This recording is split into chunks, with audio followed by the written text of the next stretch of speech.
मैं सम्माननीय न्यायालय का पूर्णता आदेश का पालन करता हूं। न्यायालय के प्रति हमारी पूर्णता कृतज्ञता है, उनके प्रति सम्मान है। न्यायालय के फैसले से हमें कतई कोई आपत्ति नहीं है, क्योंकि राम मंदिर के विषय में भी 528 साल इंतजार करके न्यायालय का फैसला आया, भव्य राम मंदिर बनाई। लेकिन इस मामले पे जो चर्चा आई है कि मुझे पता चला कि मंदिरों को शिफ्ट करने के लिए कोई आदेश आया है। मेरी प्रार्थना है, निवेदन है, शहर के विकास को नहीं रोकना चाहेंगे, हम पूर्णतः समर्थन में है, लेकिन सिर्फ मंदिरों के लिए ऐसा विचार किया जाता है। फिर अगर कोई मस्जिद भी मार्गों में आ रही है, कोई मकबरे भी आ रहे हैं, तो फिर सभी के बारे में विचार करना चाहिए। कई तरीके की इस प्रकार की है, लेकिन किसी की धार्मिक भावनाएं ना आहत हो, उसके लिए न्यायालय को हाथ जोड़ के प्रार्थना करेंगे, निवेदन करेंगे, अर्जी अपनी दाखिल करेंगे।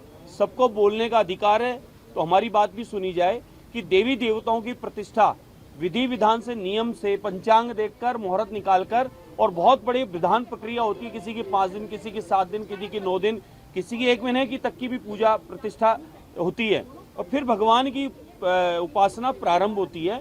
वहाँ देवताओं में हमारा भाव जुड़ गया है। हम लोग उसको मूर्ति नहीं मानते, हम मानते हैं कि साक्षात भगवान के प्राण इसमें सम्मानित हो गए हैं। तो इसीलिए हम भोग लगाते हैं, इसीलिए उत्सव मनाते हैं, इसीलिए हम लोग पोशाक धारण कराते हैं, और भगवान को अपना जैसा शरीर, अपना जैसा स्वरूप और अपनी जैसी आत्मा उस परमात्मा में मानकर उसकी आराधना करते हैं।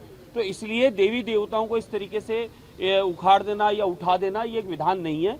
इसलिए हम न्यायालय के सामने अपील करेंगे, निवेदन करेंगे कि इस फैसले पर पुनः विचार किया जाए और हमारी भी सुनवाई की जाए। कई जगह देखिए ऐसी शिकायतें आ रही है कि रात बिरात इधर उधर, तो उससे रेवेन्यू का नुकसान हो रहा है। इस बारे में किसी ने ऐसी अपनी बात रखी है, सरकार ने अभी तय नहीं किया है। सरकार के सामने ऐसे विचार लोगों ने दिए हैं, तो सरकार उन विचारों को लेकर मंथन करना, फिर उस पर आगे क्या काम करना है, उसके लिए तो अभी समय लगेगा।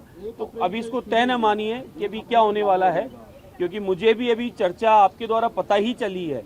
तो अभी मुझे पहले तो तय हो कि ये विषय आया है और इस पर कोई चर्चा या मंथन चल रहा है, तो कुछ सोच समझकर ही फैसला होगा। इतनी जल्दबाजी कहना भी उचित नहीं।